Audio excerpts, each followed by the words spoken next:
I'm wearing this shirt in honor of our Asian people who came for 13 hours on the airplane to be here. Thank you very much for attending. Ladies and gentlemen, I'm much touched. I feel really honored by this celebration, and I wish to thank everybody who contributed to it.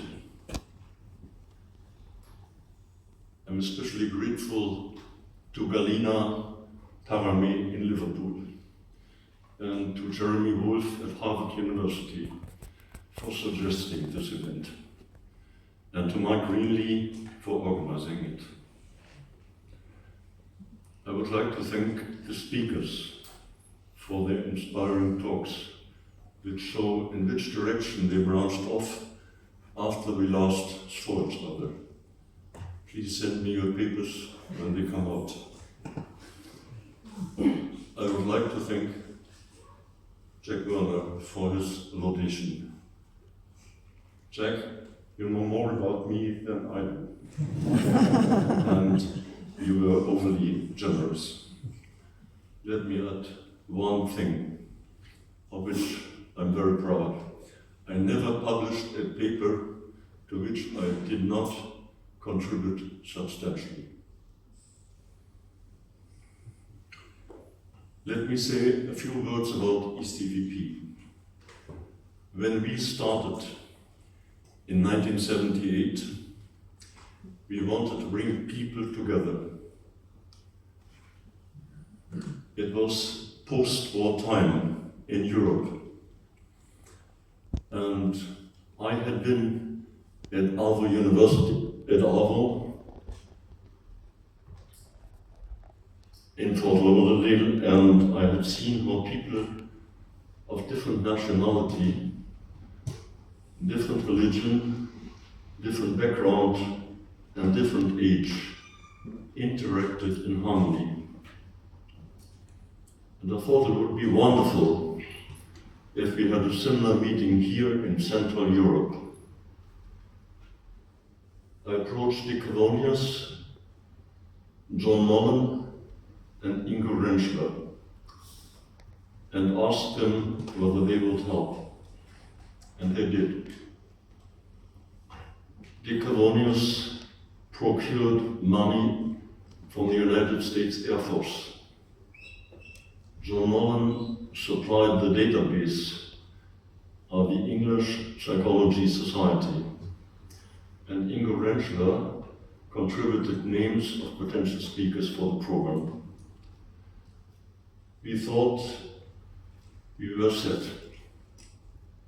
In order to ensure an audience, we attached ourselves to the annual meeting of the experimental psychologists, whose meeting was to take place here in Marburg, 120 kilometers from here. When we arrived, we were told by the university that some of the students had not moved out of their rooms, and therefore we could not get any dormitories at all. That was particularly painful for the British delegation, because they had hoped to stay in college-style accommodation for 7 Deutschmarks per night. So I called the German Research Council and told them. And they asked, do you want to hold the meeting, or do you want to call it off? And I said, hold the meeting, by all means. The delegates are already on their way. And to my great surprise, they said, block all the available hotel space in Marburg and the surrounding villages. And when I asked, who's going to pay for this? They said, please send us the bill. In addition, they gave us money for 30 students, so that in the evening of that day, and with the help of Bernd Lingenbach, who is among us here, everybody had a bed. There were about 220 participants in the audience, mostly from Great Britain and the Netherlands, but also from Scandinavia and Italy.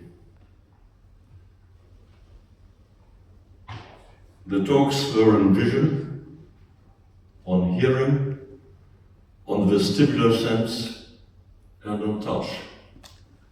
And they were on psychophysics as well as on neurophysiology, very different from today. At that time, there was no LCD projector, and slides had to be moved in and out. But the spirit was high. We had brought 10 boxes of wine from Freiburg. Oscar Estevez, a huge wheel of cheese from Amsterdam, and Ingo Rentschler, sausage from Munich. So everybody was very happy. And at the end of this meeting, Dirk van Noren from Soesterberg stood up and said, "When a meeting is good, it deserves to be continued. We, the Dutch delegation, offer to hold the next conference in the Netherlands." And so it was. The site was not Wijkerhout on the coast, and the tradition was born. From then on, the conference moved from one country to another. First to England, then to France, to Italy, and Belgium, and other countries. We even gave that meeting to Bulgaria, Varna, on the Black Coast, on the Black Sea, because we felt that science should not end at the Iron Curtain. We also gave it to Lithuania, Vilnius, just at the time when the Baltic states broke loose from the Soviet Union.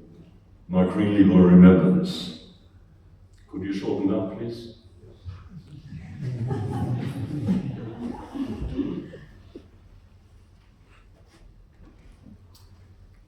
On this map you see the countries that hosted ECVP during those 47 years, some of them several times.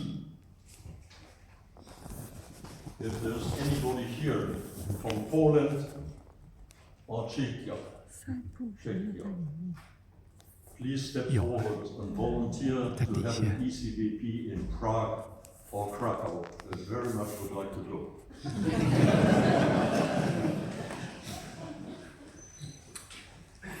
Over the years, ECVP has attracted thousands of Asian scientists, primarily from Europe, but also from North America, from Asia, and even from Australia. It has inspired friendship and encouraged collaboration across the borders. And this way, it has brought us together. Now, this may be the right moment to thank past and present organizers who have given their time and expertise to make these meetings possible and meaningful. From the early years, I'd just like to mention Adriana Fiorentini, Richard Gregory, Tom Trostianko, who kept a watchful eye on the meeting whenever it was needed. Unfortunately, they are gone. In later years, Brian Rogers, Mark Greenlee, and others. I also would like to thank Adam Gelbtuch for publishing the abstracts of the meeting in Perception. And I would like to thank the organizers of this meeting, Christoph von Kastel, Heiko Hecht, and Günther Meinhardt and their helpers for staging such a splendid meeting here in the city of Mainz.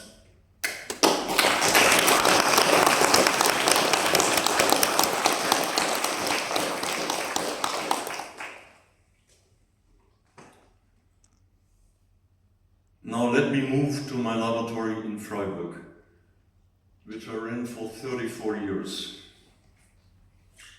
In the late 60s, I lived in Boston.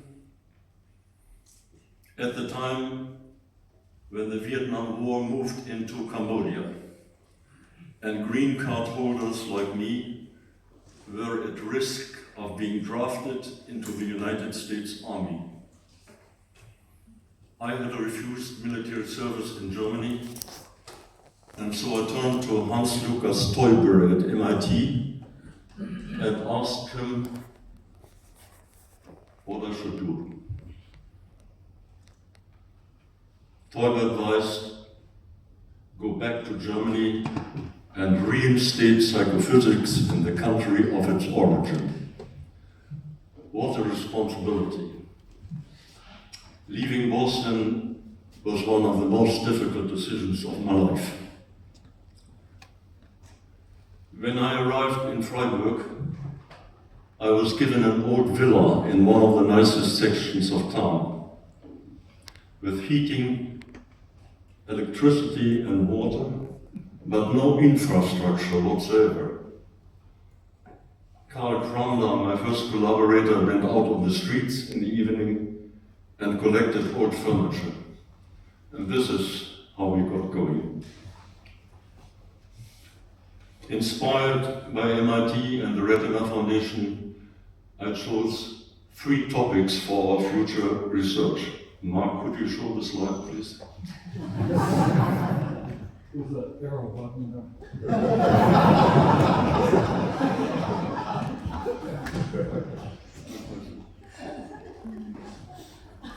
Photoreceptors, perception of illusions, processes, and mechanisms. The names behind these topics refer to the principal contributors. These were young, ambitious, and highly trained people from very good universities. But they had little money. And I was able to offer laboratory space, equipment, and financial support from the German Academic Research Service. Soon, some of these visitors started collaborating with our students, and our students collaborated with them. Without this arrangement, the Freiburg laboratory would not have worked.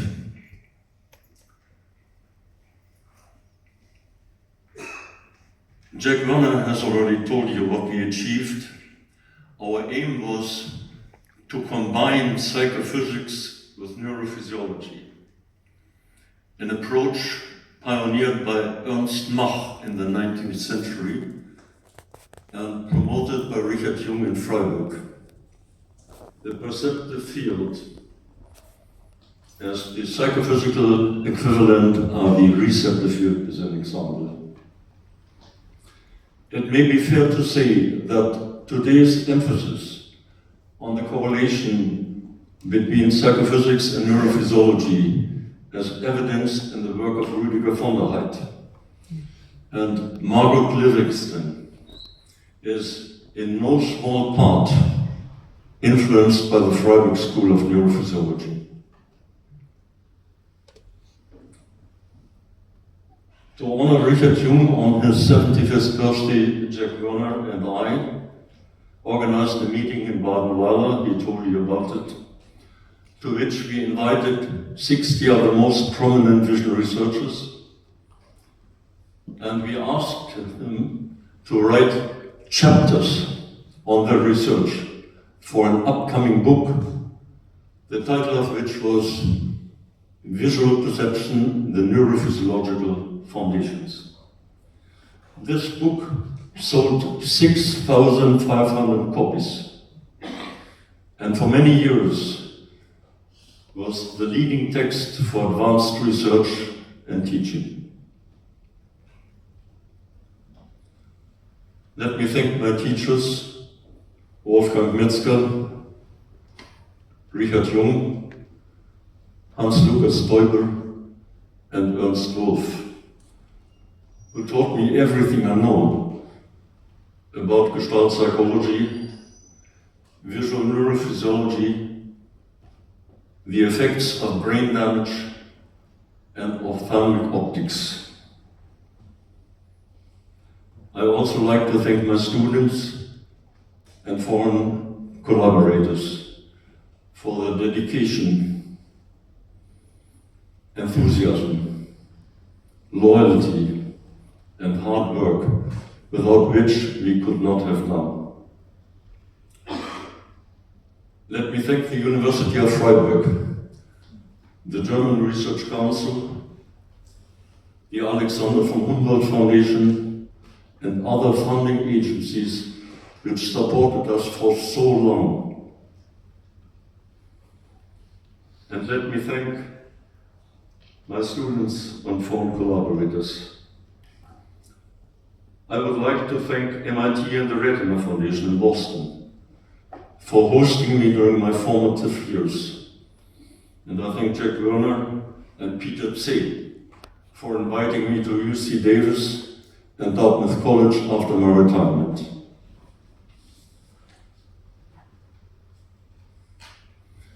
Now to my second career. I'm greatly indebted to my many friends in the Far East. I'm especially grateful to Li Shen and President Huang, who invited me to China Medical University in 2009. We had wonderful students who wrote great booklets on Wolfgang Metzger, Richard Gregory, and J.J. Gibson. Professor Wang even invited Rüdiger von der Heydt, Alan Gilchrist, and Peter de Wert. This was a highlight of my stay.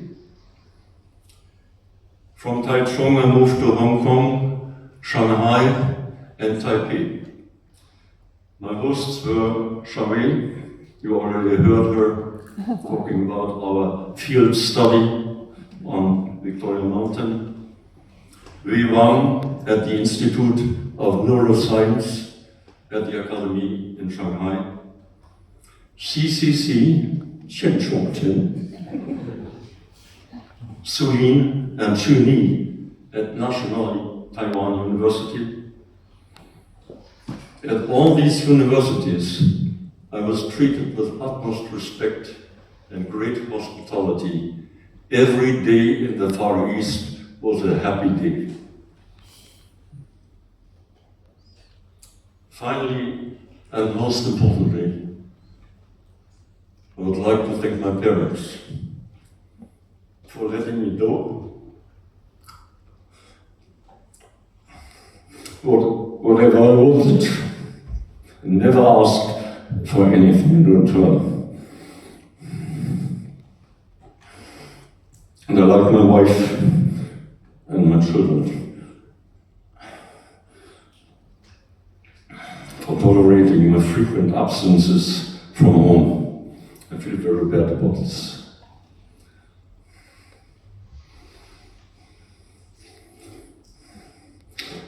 You may ask, would I do the same job again if I had a chance? Yes, by all means, doing research is the most wonderful job in the world. You decide what to do, how to do it, and when to do it. And you get paid for it. But be careful not to get married to your laboratory or you sacrifice your private life. At age 87, I've decided to stop working